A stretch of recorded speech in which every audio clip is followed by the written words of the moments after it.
He is the creator and sustainer of all the worlds, whether those worlds are known or unknown to mankind.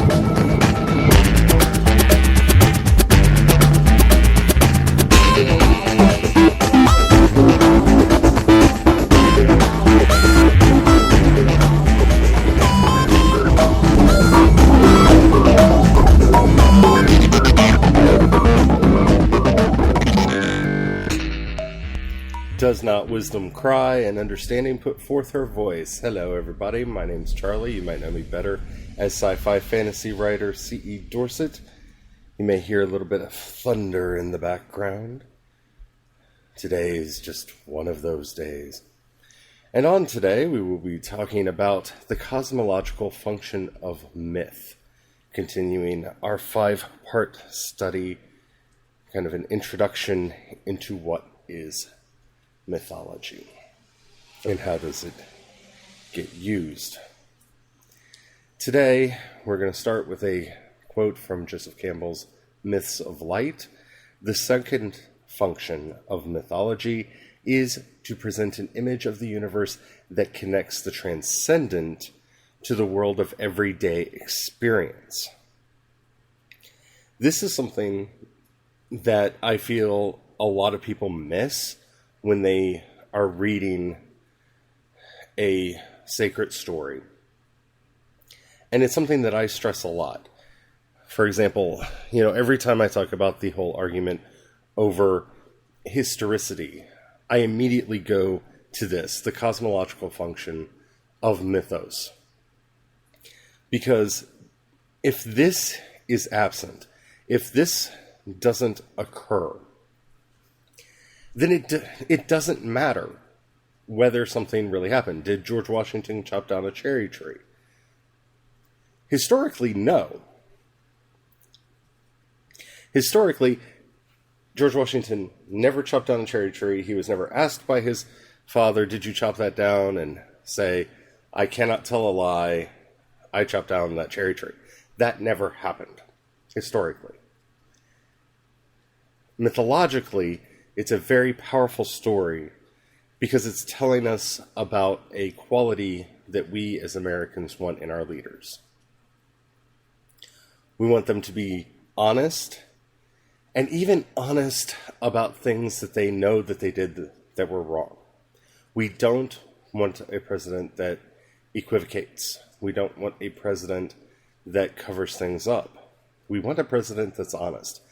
And that part of the story is so powerfully true that even though the event never happened, we still tell the story today. Now, moving forward, and I do apologize for any of our international listeners, but a lot of this, for me, is very easy to use American history for, but you go to Abraham Lincoln. Abraham Lincoln died on Good Friday, and thus becomes very symbolic as the man who was sacrificed for the sins of the nation. Was he actually sacrificed for the sins of the nation? No. He was shot. He was shot by some Confederate sympathizers who thought that they could reignite the Civil War, and that because Lincoln wasn't in power anymore, and they thought Andrew Johnson was weak, they would be able to just win this time, which didn't happen. But the story, the impact that this had on the country, changed the way we even speak about the country. Prior to these events, we always said these United States. Now we say the United States. We stopped seeing the country as a plurality of states and started seeing it as a unified country. That's the effect this event had. And so, in a way, you could say, yes, Abraham Lincoln was sacrificed for the sins of the country, and that in his death, the country found new life. You can bring all of that meaning to it if you want to. You don't have to. That's fine. But you can see all of that there. And all of that is there in a story that actually happened. My point being, whether or not the events of Genesis occurred, whether or not there was a historical Abraham, there is an Abraham. He is the father of the three great monotheistic religions, and all three look to this figure and find meaning and power in his life. Whether or not there was a historical figure doesn't matter. It really doesn't, because the impact of this life, real or imagined, it doesn't matter. And so quibbling over that is quibbling over something that has no point, because it's in the impact that his life has. For example, it's in Abraham that we see this cosmological function really play out, in that he sees the three men and he recognizes them as angels come to talk, and he bows to them and he immediately provides them with food and hospitality. Hospitality being a major theme of the Torah and all of the Hebrew scriptures, really. And this shows us our place in the universe. It tells us cosmologically, you never know when you might be entertaining angels unaware. You just don't know. Who is a messenger of God? You don't know. Who is an agent of the Lord? You don't know. You don't always know. It's not always apparent. So maybe you should just treat everyone as though they are. And that, when you really look at it, is the first level that we talked about yesterday, that mystical function. The cosmological function, illustrated in this story in particular, shows us that God cares so much for us, that the universe cares so much for us, that the agents of creation are active in our lives, whether we realize it or not. That is a powerful, powerful thing. In Thou Art That, Joseph Campbell states this function as follows. The second function of a traditional mythology is interpretive, to present a consistent image of the cosmos. That's, in fact, saying the same thing from a slightly different point of view.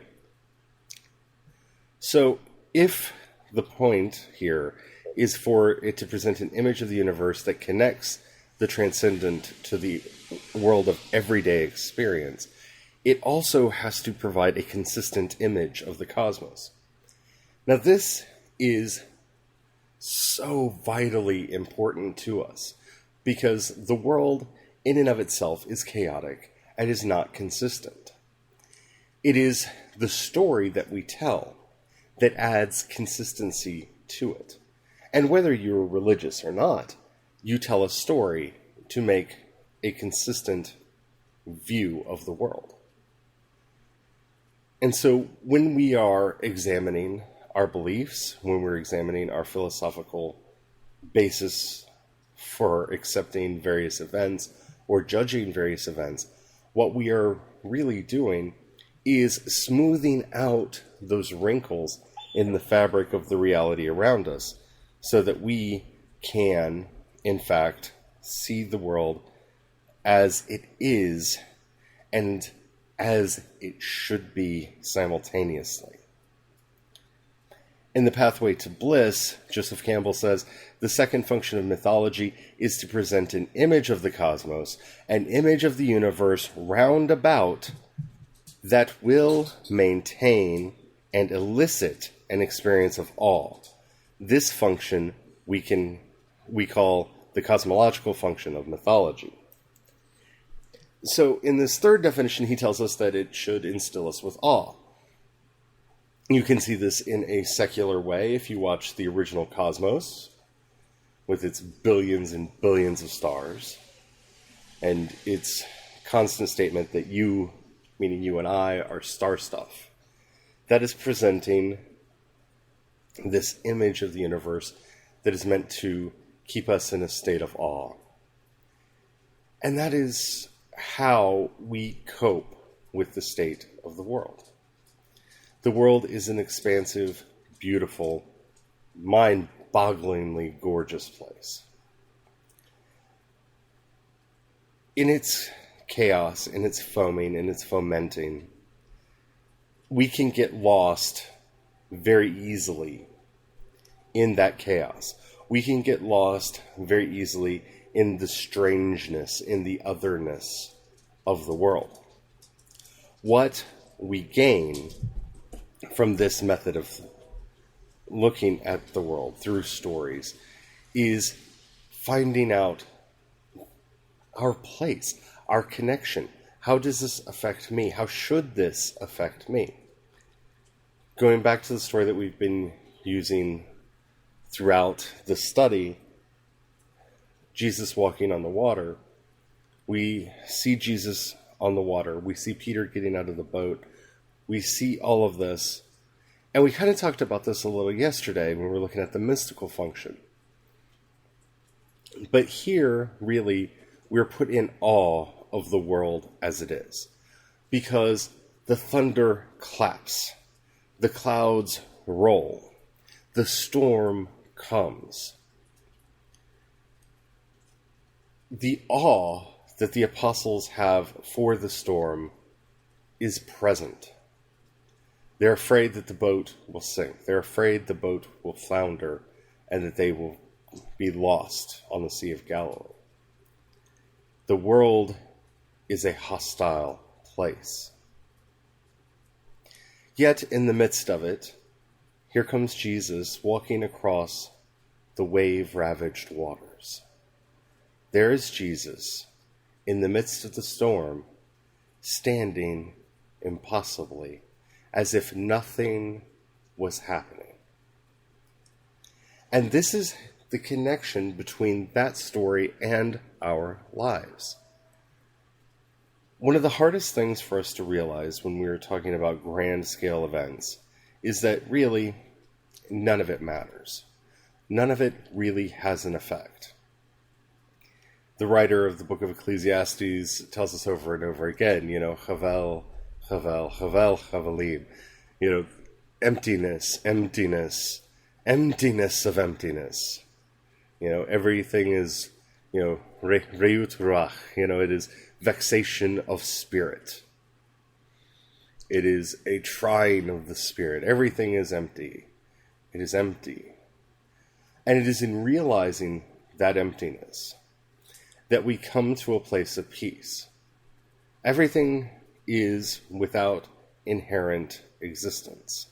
Everything is the cause of an effect and the effect of a cause. That is the root nature of the universe. And so, while everything has importance in that it would not have caused the things that it caused were it not there, it is also in and of itself empty.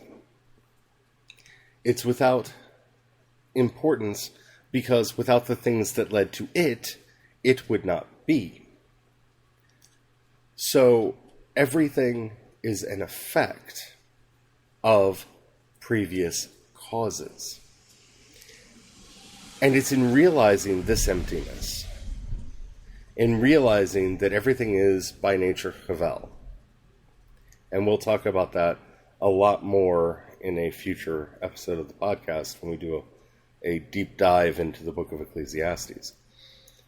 But when we realize that everything is emptiness, what we learn to see is exactly what the apostles saw.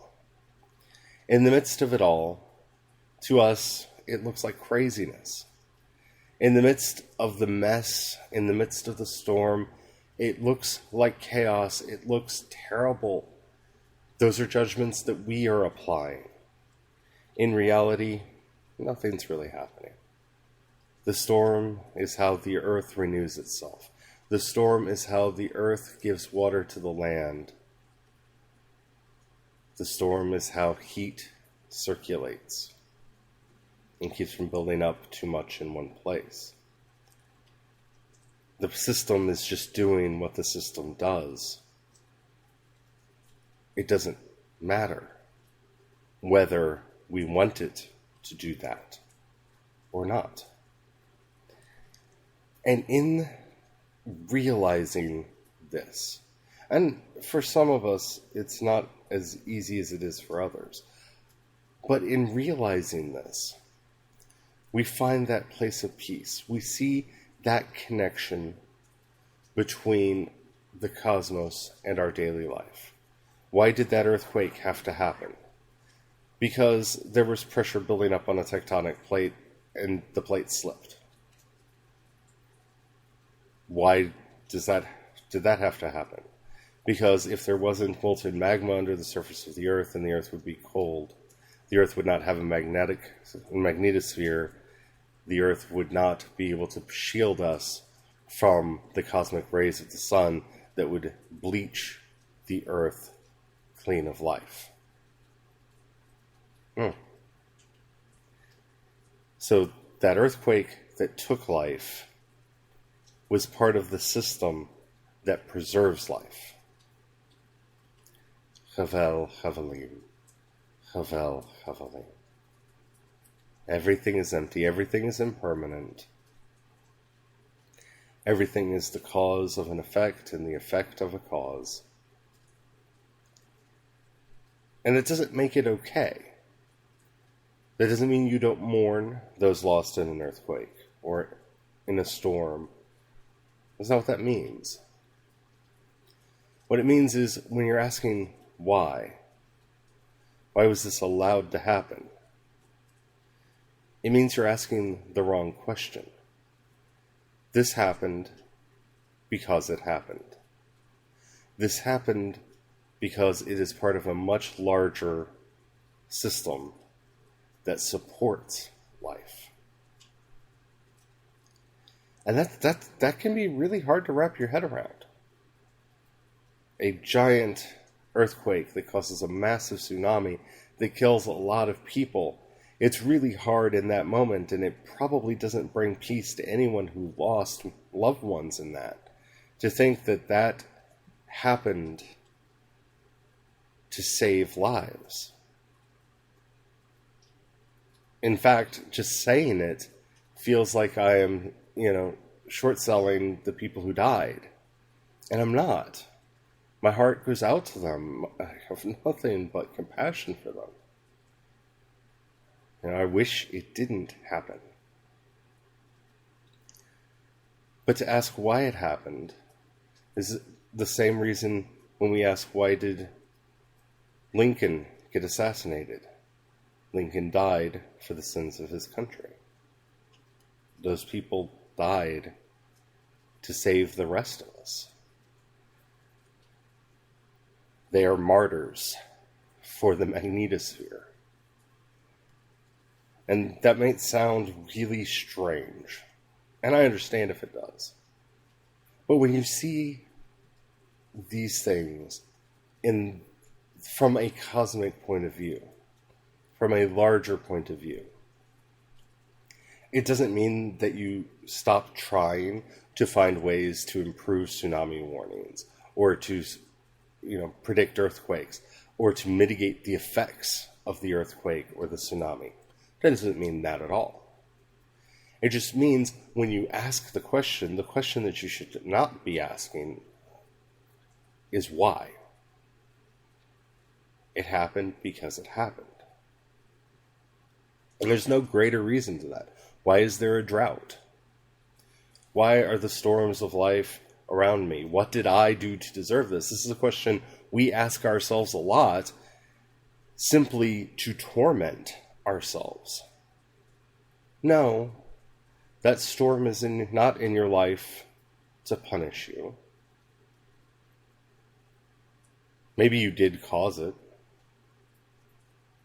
You shouldn't rule that out of hand. Did you upset somebody that then set off this chain reaction? If so, don't do it again. Ask for forgiveness, try to make amends, and move on. Doesn't mean that you ignore it and just say, well, it happened. No. But that feeling sorry for ourselves that often pops up, that really serves no purpose other than to increase our suffering. When we tear a story apart and see its cosmological function, it's putting us in harmony with the universe. It's showing how this affects us in our everyday life. When we look at Jesus on the cross, we see that he is pointing us to the ultimate mystery. There he is on the cross. He sang a song on the cross. I don't know how many people realize that. When he says, my God, why have you forsaken me? This is the beginning of the 22nd Psalm. This is a song. This is a song of praise and song of sorrow. He's singing on the cross. And he's dying. He is immortal and he is dying. He is the source of all faith. And in the midst of this, he cries out, my God, why have you forsaken me? He stands at the crossroads of all possible contradiction and points us beyond them to the mystery that is there. That is what we see when we look at it from a cosmological point of view. So I invite you to start doing this in your life. I invite you to start looking through the events of your life and the stories that you encounter this way. It will help you to find more meaning in those events and help you understand the stories that are coming at you.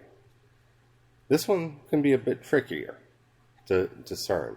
So be patient and be loving, be calm. Because in the end, it's all good. The world keeps turning. Sometimes we just have to remind ourselves that. At any rate, that's it for us today. I hope this helped you. If this podcast has helped you, help us by spreading the word about us. Let your friends know. Share this podcast on your favorite social networks and let people know what we're doing. If you've missed this or any other episode of Wisdom's Cry, you can go to our website at wisdomscry.com. You can find the full podcast feed there. You can also find the collections that I've been putting together of the podcast by topic. And you can find me and contact me at Wisdom Cries Out on Twitter, or at the website you can find links to our Facebook page and everything else. So I hope we've helped you. Let me know what you think. Let me know how you think we're doing with all this. Until next time, God bless.